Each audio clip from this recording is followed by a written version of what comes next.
Champagne producers are raising their glasses and toasting 2021. It looks set to be the best year ever for sales.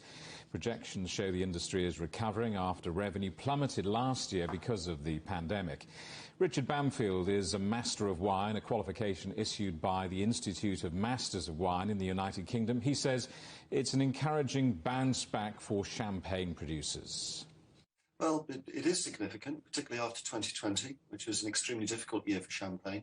Having said that, you asked for context. So champagne sales were down just under 20% in 2020, but that means that they were just over 80% of a normal year. So there was still quite a lot of champagne drunk.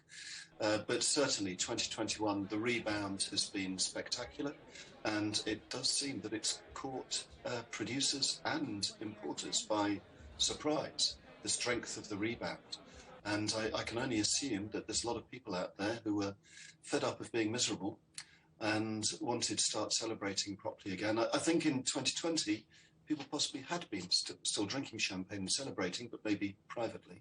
And in 2021, we saw a return. We saw more weddings, more events, more occasions where champagne would be drunk, and the market reflects that.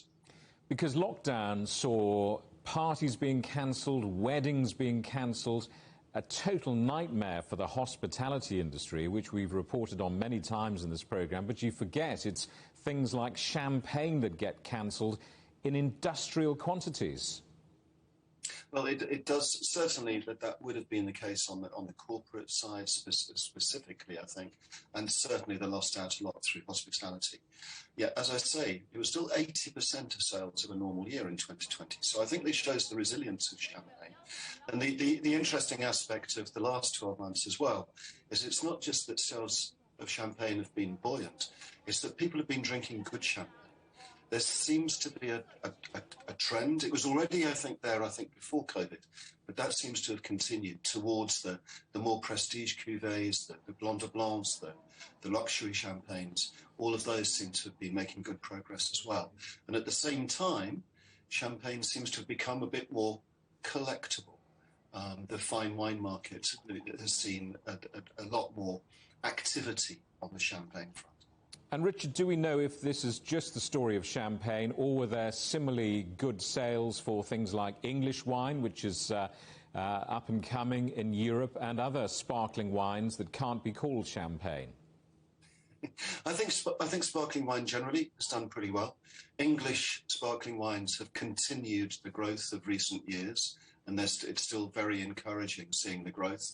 Obviously hit by the fact that they had fewer visitors than they would have liked, but I think sales through other channels have been really good. And in fact, it's forced them in a way to open up direct-to-consumer sales channels, which apparently have performed really well. We reported extensively on this programme the shocking time that many wine producers had, many vineyards had, with, first of all, terrible frosts, and then fires, and then supply chain problems. I mean, it really hasn't been easy for this industry, has it? It's been a desperately difficult year for producers, starting in the vineyard, where the weather has been really difficult in many parts of the world. It started off in New Zealand, where they had a difficult harvest back in February, and then the summer was a really difficult one in Europe. They're just extremes of drought, extremes of heat, extremes of when there was hail, there was heavy hail, extremes of frost, and extremes disease pressure, particularly mildew.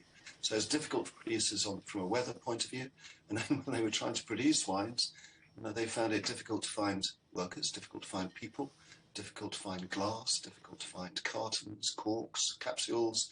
Everything has been in short supply for reasons that are well documented, and I think have been experienced by every other sector of business as well.